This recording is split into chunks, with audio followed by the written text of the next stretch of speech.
Hello children.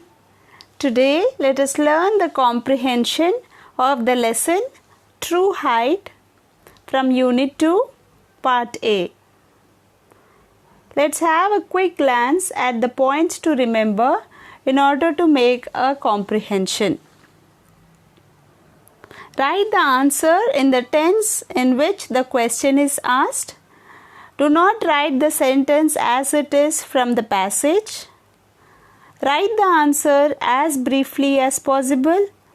Never start any answer with because. Draw a line after each answer and follow the numbering given in the question paper. And look children, read the passage twice or thrice before answering the questions.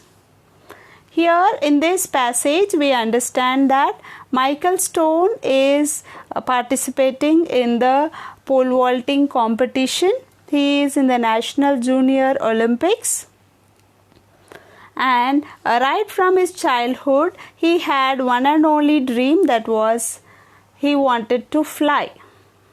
This was because his mother read him many stories which gave the story from the bird's eye view.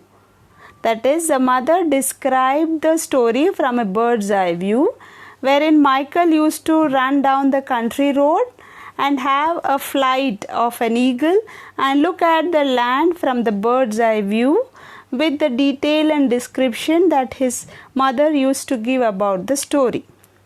So one way he dreamt of flying, the other way his father always insisted on realistic work. He said that if you want to fly, you need to work for it. Just sitting and daydreaming is not going to do.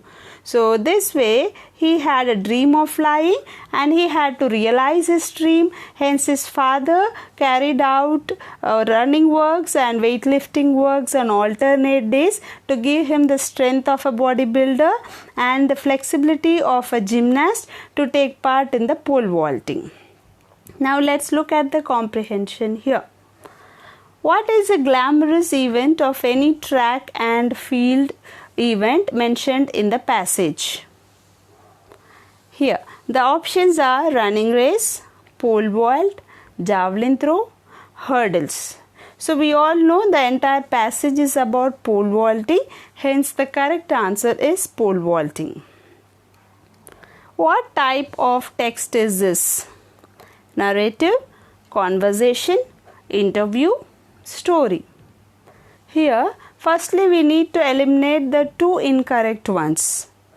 Here the two incorrect ones are conversation and interview. Now we need to make a choice between narrative or story. So you all know story is an imaginary one, wherein narrative narrates on an incident or something. It is about an event or an incident. So we go with the choice narrative. Then on to the third question. It is his quest. What does it refer to? So what was his quest? Was it flying, running, swimming or weightlifting?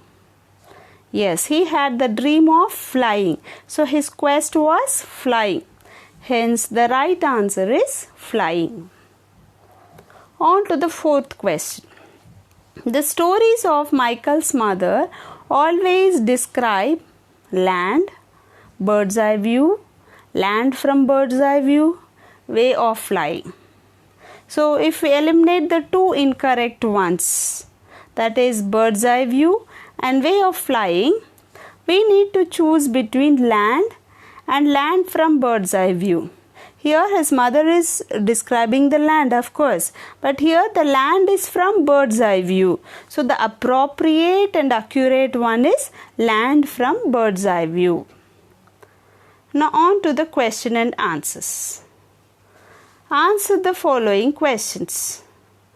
What was Michael's dream? Michael's dream was to fly. Or you can also say Michael's dream was to become a pole vaulter. You can also say Michael's dream was to win in the National Junior Olympics. Whatever way you understand, you can answer the question. But remember, the tense you need to maintain. The question is in past tense, hence the answer also should be in past tense. On to the sixth question. What kind of person was Michael's father? Michael's father was a hardcore realist. He believed in hard work and sweat. On to the seventh question. Do you have any dream? What is it? How will you achieve it? Here the entire question is in present tense. And look children, we have 3 questions, so we need to give 3 answers. Do you have any dream? Yes, I have a dream. What is it? My dream is to become a. So you can write whatever you want to become. Then how will you achieve it? I will achieve it by working hard with self-confidence. You can give your own answer how you would like to achieve your goal. Hope you all understood how to make a comprehension. Thank you children. Thank you for watching and have a delightful day.